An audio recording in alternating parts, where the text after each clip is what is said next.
નમસ્કાર મિત્રો, લાસ્ટ લેક્ચરમાં આપણે વિદ્યુત ડાયપોલ વિશેની ચર્ચા કરી અને ડાયપોલના અક્ષીય બિંદુ ઉપર અને તેના વિષુવવૃત્તીય બિંદુ ઉપર ઇલેક્ટ્રિક ફિલ્ડ એટલે કે વિદ્યુત ક્ષેત્રનું શું મૂલ્ય હોય છે તેના સમીકરણો તારવ્યા. આ જ ટોપિકમાં એટલે કે ડાયપોલના ટોપિકમાં આપણે આગળ વધીએ.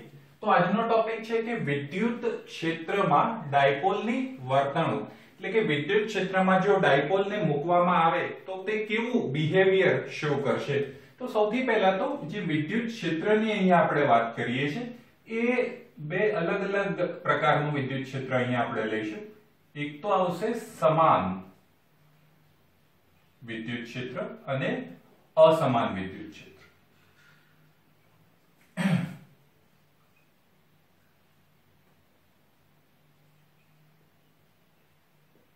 તો સૌથી પહેલા શરૂ કરીએ સમાન વિદ્યુત ક્ષેત્રમાં ડાયપોલ.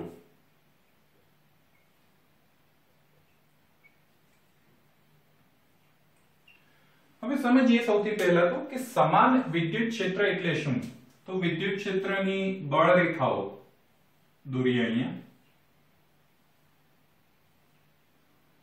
ઉદાહરણ તરીકે ધન x ની દિશાનું આ કોઈ વિદ્યુત ક્ષેત્ર છે અને ડાયપોલ આ વિદ્યુત ક્ષેત્રમાં મૂકેલો છે. માની લો કે આ એક ડાયપોલ છે, આ પ્લસ q વિદ્યુત ભાર છે, આ માઈનસ q વિદ્યુત ભાર છે. સમાન વિદ્યુત ક્ષેત્રનો મતલબ એ થાય કે વિદ્યુત ક્ષેત્ર જે આ વિસ્તારમાં અહીં આકૃતિમાં દર્શાવ્યું છે તેના કોઈ પણ બિંદુએ, માની લો કે કોઈ આ બિંદુ છે કે આ બિંદુ છે કે આ બિંદુ છે, આ બિંદુ છે, કોઈ પણ બિંદુએ અહીંયા માનો કે વિદ્યુત ક્ષેત્રનું મૂલ્ય x ન્યૂટન પર કુલમ છે તો અહીં પણ x ન્યૂટન પર કુલમ, અહીં પણ x ન્યૂટન પર કુલમ, અહીં પણ x ન્યૂટન પર કુલમ. મતલબ વિદ્યુત ક્ષેત્ર આપેલા વિસ્તારમાં એક સરખું અચળ મૂલ્ય ધરાવે છે. તો એની અંદર જે આ ડાયપોલ મૂક્યો છે તેની ઉપર કોઈ બળ લાગશે કે કેમ, કોઈ ટોર્ક લાગશે કે કેમ એ આપણે જોઈએ. તો અહીંયા વિદ્યુત ક્ષેત્રની દિશા છે એ ધન x ની દિશા છે અને ડાયપોલની દિશા પણ આપણે જાણીએ છીએ ઋણથી ધન, એટલે આ ડાયપોલની દિશા છે. તો અહીંયા બંને વચ્ચેનો જે ખૂણો છે એ બંને વચ્ચેનો ખૂણો 0 છે. હવે આપણે સૌપ્રથમ ડાયપોલ ઉપર લાગતા બળનો વિચાર કરીએ. તો જમણી બાજુ જે બળ લાગશે એ હશે q * e, F બરાબર q * e, અને ડાબી બાજુ જે બળ લાગશે એ પણ હશે -q * e. તો બંને બળ સમાન જ હશે, ફક્ત તેની દિશા અલગ અલગ છે. ઠીક છે, કારણ કે જે ધન પાર્ટિકલ છે, પોઝિટિવ પાર્ટિકલ છે, તેના ઉપર વિદ્યુત ક્ષેત્રની દિશામાં બળ લાગશે. જે ઋણ પાર્ટિકલ છે તેના ઉપર વિદ્યુત ક્ષેત્રની વિરુદ્ધ દિશામાં બળ લાગશે. તો અહીં હું લખી શકું કે F1 બરાબર q e સદિશ સ્વરૂપે અને F2 બરાબર q e, પણ અહીંયા આ માઈનસ છે એટલે આ બાજુ. તો જે કુલ પરિણામી બળ છે, પરિણામી બળ F1 + F2 તો q e -q e એટલે 0. એનો મતલબ એ થયો કે ડાયપોલ છે એ ડાયપોલ ઉપર ધન દિશામાં માનો કે 5 ન્યૂટન બળ લાગે છે તો ઋણ દિશામાં પણ 5 ન્યૂટન જ બળ લાગશે. એટલે ડાયપોલ ના તો જમણી બાજુ જશે કે ના તો ડાબી બાજુ જશે. અહીંયા આપણે કેસ લીધો તો કે અહીંયા E અને P એટલે કે જે થીટા છે ઇલેક્ટ્રિક ફિલ્ડ અને ડાયપોલ નો જે સદિશ છે એ 0 છે. બીજો એક કિસ્સો વિચારીએ ફરીવાર. વિદ્યુત ક્ષેત્ર ધન x દિશામાં જ લઈએ, વિદ્યુત ક્ષેત્ર સમાન જ લઈએ, પરંતુ અહીં ડાયપોલ ને થોડો ત્રાંસો ગોઠવીએ. આ +q છે અને -q છે. હવે વિચારીએ કે બળ કેટલું લાગશે કે ટોર્ક કેટલું લાગશે. તો બળ તો ફરીવાર આ દિશામાં લાગશે q * e અને ઋણ x દિશામાં લાગશે -q * e. તો ફરીવાર અહીંયા બળ જેમ પહેલા કિસ્સામાં 0 હતું તે જ પ્રમાણે બીજા કિસ્સામાં પણ બળ તો શૂન્ય જ રહેશે, પરંતુ ટોર્ક નો વિચાર કરીએ તો ટોર્ક આપણે ભણી ગયા છે કે ટોર્ક જે છે જો બે સમાન બળ એટલે કે બળ યુગ્મ હોય તો કોઈ પણ એક બળનું મૂલ્ય અને તેની બે બળની વચ્ચેનું લંબ અંતર, આ ટોર્ક ટાઉ નું સૂત્ર છે. તો લંબ અંતર આપણે જો ગોતવું હોય તો માની લો કે આ થીટા છે ઇલેક્ટ્રિક ફિલ્ડ અને ડાયપોલ સદિશ વચ્ચે, તો આ પણ થીટા હશે અને આપણે જાણીએ છીએ કે ડાયપોલના બંને વિદ્યુતભારો વચ્ચેનું અંતર છે એ 2a હોય, તો આ છે 2a. સપોઝ આને નામ પણ આપી દઈએ a b અને c. તો ab આવશે 2a cos θ અને bc આવશે 2a sin θ. તો ટોર્ક ટાઉ બરાબર q e એનું માન ગુણ્યા લંબ અંતર. લંબ અંતરને હું લખી શકીશ 2a sin θ. આ પદને થોડા ગોઠવીએ તો q ગુણ્યા 2a અને e sin θ. પણ q એટલે વિદ્યુતભારનું મૂલ્ય અને 2a એટલે બંને વિદ્યુતભાર વચ્ચેનું અંતર. તો આપણે ગયા લેક્ચરમાં જ ભણી ગયા કે આને ડાયપોલ સદિશ p તરીકે દર્શાવી શકીએ. તો p e sin θ લખી શકીશું. હવે આ a b sin θ એને a cross b પણ અહીંયા સદિશ નહીં આવે કારણ કે ઓલરેડી આપણે sin θ લખી દીધું છે. તો a b sin θ અને a cross b ના સ્વરૂપમાં દર્શાવી શકીશું. તો એ જ રીતે ટોર્ક ટાઉ બરાબર p cross e ના સ્વરૂપમાં આપણે દર્શાવી શકીશું. અહીંયા તમે જોઈ શકો છો કે આ સૂત્ર અથવા ટોર્કનું આ પણ જે સૂત્ર છે, આ બંને સૂત્ર ઉપરથી કે જ્યારે ખૂણો એટલે કે અહીંયા હું લખું તો થીટા જ્યારે શૂન્ય હશે અથવા તો 180 હશે તો sin શૂન્ય અથવા sin 180 નું મૂલ્ય શૂન્ય થશે. એટલે જે ટોર્ક લાગશે ટાઉ એ શૂન્ય અથવા તો ન્યૂનતમ લાગશે. અને sin θ આ રીતના હશે કે આ રીતે હશે ત્યારે આપણને જે ટોર્ક મળશે તે ન્યૂનતમ હશે અને 90 ડિગ્રી અથવા તો 270 ડિગ્રી હશે કે જે થીટા નું મૂલ્ય છે એ 90 ડિગ્રી છે અથવા તો 270 ડિગ્રી છે. એટલે જે ટાઉ છે ટોર્ક છે એ મહત્તમ થશે. તો સમાન વિદ્યુત ક્ષેત્રમાં ડાયપોલ મૂકવામાં આવે તો બળ તેના પર હંમેશા શૂન્ય જ લાગશે. ટોર્ક જો થીટા શૂન્ય હોય કે 180 હોય તો શૂન્ય લાગશે, પણ જો એ કોઈ ખૂણો બનાવે છે તો ટોર્ક લાગશે, જે p sin θ સૂત્ર ઉપરથી આપણે જાણી શકીશું. આગળ વધીએ કે અહીંયા જે સમાન છે એની બદલે હવે અસમાન વિદ્યુત ક્ષેત્રમાં ડાયપોલ લઈએ. તો નેક્સ્ટ ટોપિક છે અસમાન વિદ્યુત ક્ષેત્રમાં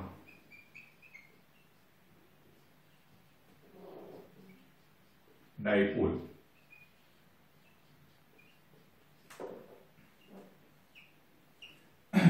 તો પહેલા જે કિસ્સો લીધો તો એ જ પ્રમાણે લઈએ કે સૌથી પહેલા એક વિદ્યુત ક્ષેત્ર કલ્પી લઈએ આપણે. માની લો કે ધન x દિશામાં એક વિદ્યુત ક્ષેત્ર છે E જેટલું અને એમાં કોઈ એક ડાયપોલ છે. આ ધન q છે, આ ઋણ q છે. હવે અહીંયા ફરક એટલો છે કે અહીંયા બધી જ દિશાએ અથવા તો બધા જ બિંદુએ જે ઇલેક્ટ્રિક ફિલ્ડ નું મૂલ્ય અહીંયા સમાન રહેતું હતું એ સમાન નથી. આ અસમાન વિદ્યુત ક્ષેત્ર છે. એટલે માની લો કે આ વિસ્તારમાં 10 ન્યૂટન પર કુલમ હોય તો 11 ન્યૂટન પર કુલમ, 12 ન્યૂટન પર કુલમ, 13 ન્યૂટન પર કુલમ. એ રીતે જમણી બાજુ જતા વિદ્યુત ક્ષેત્ર કાં તો વધતું જશે અથવા ઘટતું જશે. એ શું થશે આપણે જાતે લઈ શકીએ કે માનો કે વિદ્યુત ક્ષેત્રની વધવાની દિશા આપણે ધન x ની દિશા લઈ લીધી. તો હવે ફરીવાર બળનો વિચાર કરીએ.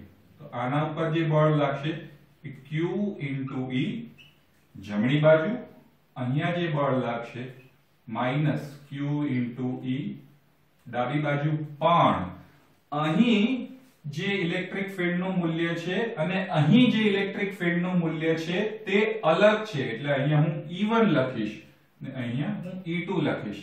જો ઇલેક્ટ્રિક ફિલ્ડ ની વધવાની દિશા જમણી બાજુ હોય તો E1 નું મૂલ્ય E2 કરતા વધુ થશે અને તેથી જ હું કહી શકીશ કે આ જે બળ છે જેને હું F1 કહું અને આ જે બળ છે જેને હું F2 કહું, તો F1 નું મૂલ્ય આના ઉપરથી કહી શકાય કે F1 નું મૂલ્ય પણ F2 કરતા વધુ થશે. એટલે ડાયપોલ પર આ માની લો કે ડાયપોલ છે તો પરિણામી બળ અહીંયા માનો કે 10 ન્યૂટન જમણી બાજુ, 8 ન્યૂટન ડાબી બાજુ, તો પરિણામી બળ 2 ન્યૂટન જમણી બાજુ લાગશે.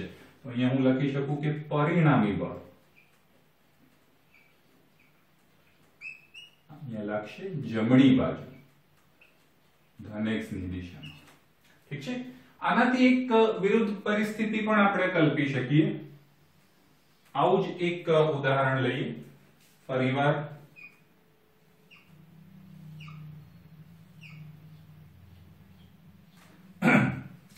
એક વિદ્યુત ક્ષેત્ર છે અને તેની અંદર ડાયપોલ રાખેલો છે +Q -Q. ઇલેક્ટ્રિક ફિલ્ડ ની દિશા ધન x ની દિશા છે, પણ વિદ્યુત ક્ષેત્રની જે વધવાની દિશા અહીં આપણે લીધી ધન x ની જગ્યાએ ઋણ x લીધી. ઋણ x લઈએ તો આ આપણી થઈ ગઈ વિદ્યુત ક્ષેત્ર વધવાની દિશા. એટલે અહીં +Q પાસે માનો કે 10 ન્યૂટન પર કુલમ છે તો અહીંયા બની શકે કે 12 ન્યૂટન પર કુલમ લાગે. ફરીવાર જમણી બાજુ F1 બરાબર Q * E1 બળ લાગશે ને ડાબી બાજુ -Q * E2 જેને હું F2 નામ આપી દઉં. પરંતુ આ વખતે F2 નું મૂલ્ય F1 કરતા વધી જશે અને તેના કારણે જે પરિણામી બળ લાગશે,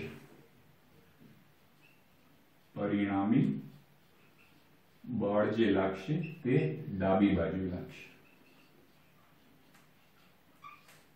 તો સમાન અને અસમાન વિદ્યુત ક્ષેત્રમાં જ્યારે ડાયપોલ મૂકીએ ત્યારે સમાનમાં હંમેશા બળ 0 લાગશે અને અસમાનમાં ક્યારે પણ બળ 0 લાગશે નહીં. કાં તો જમણી બાજુ લાગી શકે કાં તો ડાબી બાજુ લાગી શકે. અચ્છા, હવે ટોર્ક ની વાત કરીએ કે અહીં આપણે જોયું કાં તો ડાયપોલ છે 0 ખૂણો બનાવતો હશે અથવા એનાથી વિરુદ્ધ કે 180 ડિગ્રીનો ખૂણો બનાવતો હશે. પણ માની લો કે એક હજી કિસ્સો આપણે લઈ લઈએ કે ડાયપોલ કોઈ એક ખૂણો બનાવે છે આ રીતે. એ વિદ્યુત ક્ષેત્ર કઈ દિશામાં વધે છે અથવા કઈ દિશામાં નથી વધતું એનો આપણે ચિંતા કરતા નથી. જમણી બાજુ પણ વધી શકે કે ડાબી બાજુ પણ વધી શકે. તો માની લો કે અહીંયા Q અને -Q. તો આપણે આ ઉદાહરણમાં જોયું એક્ઝેક્ટલી સેમ મેનરમાં જ અહીં આપણને જે લંબ અંતર છે મળશે 2a sin θ અને ટોર્ક આપણે જે પહેલા ફાઇન્ડ કર્યો હતો કે ટોર્ક ટાઉ બરાબર P E sin θ, torque tau બરાબર P ક્રોસ E. આ જ સૂત્ર મળશે. ઠીક છે. તો જ્યારે અસમાન વિદ્યુત ક્ષેત્ર હોય તો ટોર્ક 0 હોઈ શકે જો એ 0 અથવા 180 અંશનો ખૂણો બનાવે, પરંતુ ક્યારેય એના પર લાગતું જે બળ છે એ ક્યારેય 0 હોઈ શકશે નહીં. તો સમરાઇઝ કરીએ આને તો આપણે જોયું કે જ્યારે સમાન વિદ્યુત ક્ષેત્ર છે તો સમાન વિદ્યુત ક્ષેત્ર માટે બળ એટલે કે ફોર્સ ની વાત કરીએ તો તે હંમેશા 0 રહેશે. ટોર્ક ની વાત કરીએ તો ટોર્ક જો થીટા બરાબર 0 હશે અથવા તો 180 હશે તો તો ટોર્ક 0 રહેશે અથવા થીટા બરાબર 90 ડિગ્રી હશે અથવા 270 ડિગ્રી હશે તો એ મહત્તમ રહેશે. અને એ સિવાયના પણ કોઈ ખૂણા માટે કે જ્યારે આપણે લખી શકીએ કે થીટા એ 0 અથવા 180 ન હોય તો 270 પણ ન હોય, એટલે કે થીટાની કોઈ બીજી વેલ્યુ માટે, થીટાની બીજા કોઈ મૂલ્ય માટે જે ટોર્ક છે એ 0 નહીં થાય. તો આ થયું સમાન વિદ્યુત ક્ષેત્ર. અસમાન વિદ્યુત ક્ષેત્ર માટે કોઈ પણ સંજોગોમાં જે બળની વાત કરીએ કે બળ કદી 0 નહીં થાય, અશૂન્ય. બળ કદી 0 થશે નહીં, કેમ કે કાં તો ઇલેક્ટ્રિક ફિલ્ડ જમણી બાજુ વધતું હશે અથવા તો ડાબી બાજુ વધતું હશે. ટોર્કની વાત કરીએ તો ટોર્ક એક્ઝેક્ટલી ઉપર જેવું જ આપણે લખી શકીએ કે ટોર્ક જે છે જો થીટા બરાબર 0 ડિગ્રી અથવા તો 180 ડિગ્રી છે તો ટોર્ક 0 મળશે, અને થીટા બરાબર 90 ડિગ્રી અથવા તો 180 ડિગ્રી છે તો મહત્તમ મળશે. ઉપરાંત કોઈ બીજી વેલ્યુ છે ટોર્કની, માનો કે 0 180 90 કે 270 કોઈ પણ વેલ્યુ છે, તો અહીંયા જેમ લખ્યું કે થીટાની કોઈ બીજા મૂલ્ય માટે આપણે લખી શકું કે ટોર્ક ટાઉ 0 થશે નહીં. તો આ એકની સમરી છે, એનું રૂપરેખા છે કે જે ડાયપોલ છે એને વિદ્યુત ક્ષેત્રમાં મૂકવામાં આવે તો કેવી વર્તણૂક દાખવશે. એક દાખલો છે એ જોઈએ. એક જ દાખલો છે કે સ્વાધ્યાયનો 1.10 દાખલા નંબર 1.10 સ્વાધ્યાયનો. તો એમાં આપણને કીધું છે કે ડાયપોલ મોમેન્ટ આપણને આપી દીધી છે p આપણને આપી દીધું છે. p નું મૂલ્ય છે 4 × 10⁹, 4 × 10⁻⁹ કુલમ × મીટર, અને થીટા આપી દીધો છે, થીટા બરાબર 30 ડિગ્રી, અને ઇલેક્ટ્રિક ફિલ્ડ નું મૂલ્ય આપેલું છે E બરાબર આપણને આપી દીધું છે 5 × 10⁴, 5 × 10⁴ ન્યૂટન પર કુલમ. તો આટલી વસ્તુ આપણને આપેલી છે. Calculate the magnitude of torque acting on the dipole. તો બિલકુલ સિમ્પલ છે કે ટોર્ક નો જે આપણે સૂત્ર જે ફોર્મ્યુલા ભણ્યા, torque tau p E sin theta. તો p નું મૂલ્ય પણ આપેલું છે, E નું મૂલ્ય પણ આપેલું છે, sin 30 is 1/2. ફક્ત આની અંદર જે મૂલ્યો છે એ જ મૂકવાના છે અને જવાબ લાવવાનો છે.